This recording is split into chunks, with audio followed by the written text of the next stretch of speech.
Labas rytas. Tai va, čia užsiminta buvo apie jubiliejus, tai dar galima priminti, kad už mažiau kaip 5 mėnesių sueis 10 metų, kai Romo nebėra. Tai irgi tam tikras riboženklis. Tai turbūt labiausia pasilgstu mūsų vakarinių pokalbių, kai po dienos darbų sueidavom ir pakalbėdavom, kas darosi švietime, kas darosi žurnalistikoje ir kaip mums sekėsi ir sekasi studentus ruošti jų būsimom profesijom. Tai man šitas forumas yra lyg taip tų pokalbių kaip ir pratesimas. Tai ačiū visam organizaciniam komitetui ir tie, kurie sugalvojo šitą forumą. Na ir pagalvoju, apie ką mes šiandien kalbėtumėm su Romu. Tai žiūrinti, kas ateina į valdžias ir Lietuvoje ir pasaulyje, turbūt kalbėtumėm apie tai ir kokie yra žurnalistikos prioritetai, pareigos ir atsakomybės, ir ar švietimas savo darbą atliko.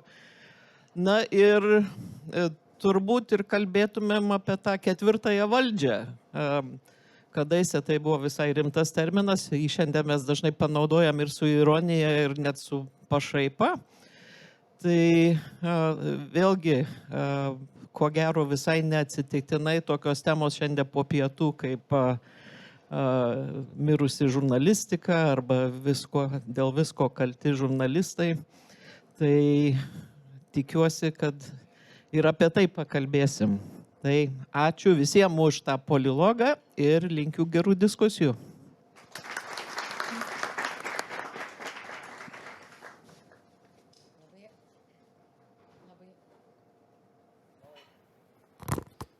Labai ačiū, mielieji, labai ačiū Emilijai, labai ačiū visiems. Mes palengva neriam į turinį ir į tas diskusijas, kurių gerų mums palinkėjo.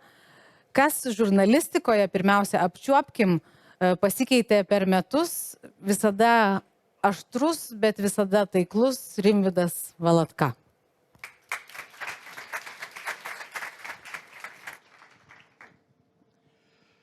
Sveiki gyvi, mėly kolegos, bičiuliai ir tie, kurie mums niekada nebus kolegos. Pradėti norėčiau nuo vakar išgirsto Vokietijos gynybos ministro Pistoriaus padėties vertinimo, kad tai dar ne karas, bet jau ir ne taika. Politikai mėgsta vaizduoti pasaulį, kuriame yra pusiau nėščių ir nenėščių, ar ne? Netiesa tai. Tai yra karas. Ir karas prieš laisvę, prieš teisinę demokratinę valstybę ir prieš žiniasklaidą pirmiausia vyksta jau seniai 15-20 metų, tik mes to nenorim pastebėti. Aleger comme aleger, sakydavo prancūzai, bet mes elgiamės ne taip, kaip turėtume elgtis kare. Priešas panaudoja mūsų didžiausią vertybę. Didžiausia vertybė yra tebus išklausyta ir kita pusė. Ir mes atiduodam tą kitą pusę melui. Ir dabar pažiūrėję į bet kurio portalo antraštės, nesunkiai rasime ir tokią. Vladimiras Putinas dvitaškis ir kabutėse melo dozė. Melas nėra kita nuomonė. Melas yra nusikaltimas, melagis, dezinformacijos skleidėjas yra nusikaltėlis. Įsivaizduokim, 40 metai Luftwaffe bombarduoja Londoną, o BBC skambina Goebbelsui, kad sužinotų, ką mano ponas Führeris, ar ne, kokia yra Führerio nuomonė tuo klausimu. Absurdas, bet mes tą absurdą dauginam patys, ar ne? Gyvename pasaulyje, laisvajame pasaulyje, kuris išgyvena faktiškumo pabaigą. Prieš faktus visur plačių frontų išstatoma fikcija. Tapinas ir Černiauskas kas savaitę arba kas kelios dienos išmesdavo po naują faktą prieš ministrą pirmininką melagį, sukčių teistą veikėją, po naują faktą. Ką į tai atsakydavo Paluckas, jo partija, prezidentas Nausėda, jie išmesdavo fikciją. Tai OnlyFans tai puola konservatoriai, tai Tapinas yra ne žurnalistas, nors kokią tai turi reikšmę, kai yra faktas, sunku pasakyti. Švogeris Ignotas yra netinkamas ministro darbui žmogus nuo žodžio visiškai, tai yra faktas, bet išmetama fikcija, nuleiskit jam pabandyti, o gal ir pavyks, ar ne? Fikcija laimė.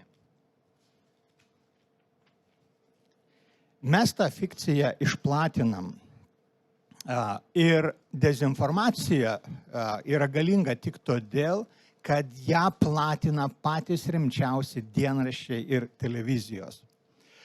Lygiai prieš 2 metus, prieš 2 metus ir 20 dienų rusų raketa pataikė į Konstantinivką, žuvo 15 žmonių, sužeista 30. Po 11 dienų New York Times pasirodo tyrimas 6 žurnalistų. Ar jie atvyko į Konstantinivką, tyrė ten ką nors? Ne, jie tyrė iš New Yorko ir nustatė, kad tai ne rusų raketa, o ukrainiečių Buk 9 M38 raketa. Kaip jie nustatė, kuo jie rėmėsi? Jie rėmėsi argumentu, kad pirmą, žmonės pasuko galvas į vakarų pusę. Nors kas yra bent jau tarnavęs kariuomenė ir bent jau artilerijos šaudymuose dalyvavęs, žino, kad garsas tokiu atveju sklinda labai įdomiai. Kitas faktas buvo, skeveldros buvo kuboformas, nors dar 2 raketų skeveldros būna tokios pat. Ir taip pat rėmėsi 2 anoniminių bombų ekspertų ir raketų ekspertų pareiškimais. Per visą karą, dabar tiesa truputį liovėsi, Washington Post ir New York Times kas savaitę išmesdavo kokį nors Rusijos žvalgybų dezo įmetimą, remdamiesi 2 anoniminiais pareigūnais iš Pentagono, iš Baltųjų rūmų, velniai žino dar iš kur. Tokių įmetimų gyva galybė ir beje ankstesni New York Times tyrimai prieš karo buvo toks žurnalistas Krameris, kuris dirbo Kijeve ir išmetė vieną reportažą. Ukrainiečiai kūrė Šiaurės Korėjos raketas, vienas, paskui paaiškėjo, kad jis suklastojo, arba tiksliau sakant, apvertė eksperto Elevano pasakytus žodžius. Taip pat jis sakė, kad Ukrainos ginkluoti nacionalistai kelia grėsmę Ukrainai ir aplinkinėms valstybėms. Tai buvo žmogus, kuris žavėjosi, gyrė savo tekstuose ir pats skiepijosi Sputnik vakcina, kuri buvo tiesiog nepatikrinta. Kai mes Lietuvoje prieš 37-35 metus kūrėme laisvą žiniasklaidą, mes į vakarų žiniasklaidą žiūrėjome kaip į Dievą. Daryk kaip New York Times, daryk kaip Washington Post, daryk kaip BBC. Jeigu aš šiandien būčiau redaktorius, aš sakyčiau, nedaryk kaip BBC, nedaryk kaip Washington Post, ar ne? Mes lygiavomės juos kaip į Dievą. Dievas šiandien, jeigu ir nėra miręs, tai jis tapo komivojažierium, kuris nusileido į žemę, platina dezinformaciją ir netgi kuria dezinformaciją. Iš esmės, laisvajame pasaulyje yra įgyvendinamas tokio prasto buvusio Putino artimo patarėjo Surkovo romano Arti nulio planas. Ten yra 2 idėjos.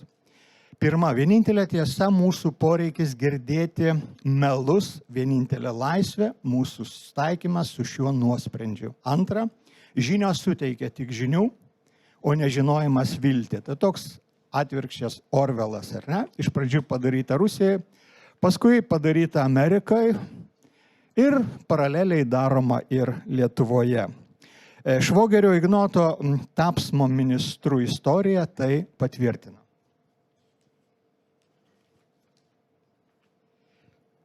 Nusilpusi Amerikos vietinė žiniasklaida sąlyga būtina sunaikinti faktiškumą. Apie tai labai gražiai, labai pagristai ir drastiškai rašo Timothy Snyderis savo monografijoje Kelias į nelaisvę, kurią būtina perskaityti visiems. Atsiradusi vakuumą užpildo surkoviškas žinios suteikia žinių, nežinojimas viltį. Iš esmės tą patį galima pasakyti apie Lietuvos nacionalinę žiniasklaidą. Ir užuot bandę kautis, užuot žiūrėję priešui į akis, mes kartais traukiamės atatupsti. LRT surinko geriausius, didžiąją dalį geriausių Lietuvos žurnalistų. Koks yra kitas žingsnis? Visiems tiem žurnalistam uždraudžiama rašyti, skelbti komentarus, tai yra skelbti savo nuodėmę. Kitaip sakant, tu surinkai geriausius karius į vieną vietą ir atėmei iš jų šautuvus. Ką už tai gavom? Žemaitaičio grasinimus iš Seimo tribūnos vakar, Nausėdos, Jansono per brūkšnelį prezidento grasinimus nuolatinius, arba netgi ir vakar patarėjai jau grasina, kad jums gali būti blogai. Laisvės priešai kartoja, žurnalistai visada meluoja. Mes žurnalistai visada teisinamės. Amžinybės politikos tikslas išstumti tyriamąją žurnalistiką į paraštės. Tas pats Timothy Snyderis taip ir pasakė, dauguma žmonių nematė skirtumo tarp žmogaus, kuris nuolat meluoja, ir tarp žmogaus, kuris kartą pamelavęs atsiprašė. Žmonės buvo pusėje to, kuris meluoja be perstojo.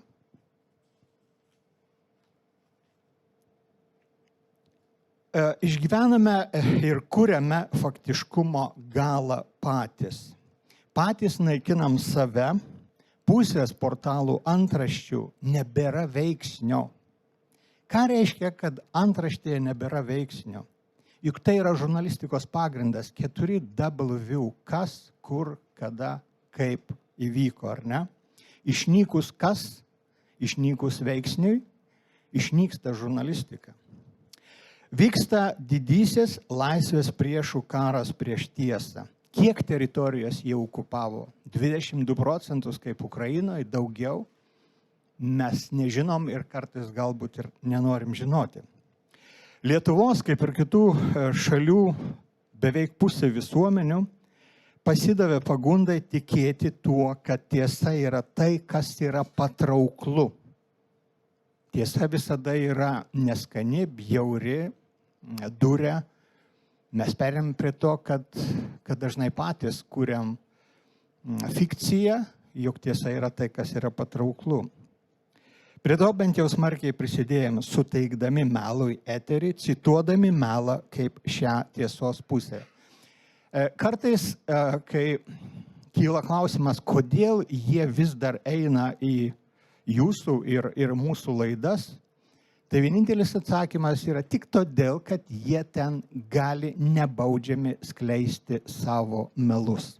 Todėl, kad net pats gabiausias žurnalistas nebegali sustabdyti to srauto, nes jeigu melo yra 100%, tai reiktų jį išjungti, reiktų jam atimti mikrofoną. Žinau, kad jau mano laikas baigėsi, bet dar keletą minčių. Užpuolus vieną vertybę, žodžio laisvę, užpuolamos ir visos kitos vakarietiškos vertybės. Visoms vertybėms ko reikia? Visoms vertybėms reikia tiesos. Pilietis nusprendęs, kad tiesos nebėra, visi Seime vagis, Lietuvoje ta plokštelė sukama jau daugiau kaip 30 metų, pilietis šaukėsi tirono. Be tiesos nėra pasitikėjimo. Totalaus nepasitikėjimo sąlygomis individo energija nukrypsta į paranoją ir sąmokslo teorijas. Ar mes sugebam atsverti netiesos laviną? Kasmet vis silpniau. Nors pilna herojiškų pavyzdžių, šiandien apie juos bus kalbama. Šlovė tiems, kurie kaunasi. Bet Nemuno aušros ir antisemitizmo legitimizavimas Lietuvoje rodo, kad pralaimim. Seimo pirmininkas, nuėjęs Paneriuose, ant išžudytų 10 000 mūsų piliečių kapo, sako, mes padarėm viską, kad antisemitizmo Lietuvoje nebūtų. Televizija tai transliuoja be jokio komentaro. Seimo pirmininkas meluoja, mes skleidžiam melą. Ir jau visai pabaiga, norėčiau būti optimistu, bet neturiu tam argumentų. Kitas pasakytų, žmogau, tavo tikėjimas silpnas. Norėčiau, kad visa bėda būtų tik mano silpnas tikėjimas. Galų gale, mano amžiuje, laisvės ir žurnalistikos, laisvos žurnalistikos užteks. O jums nepavydžiu, bet gal jūs sugalvosit ką nors tokio ir įvyks stebuklas. Tad tepadeda jums Dievas jūsų donkichotiškame kare su laisvės priešais.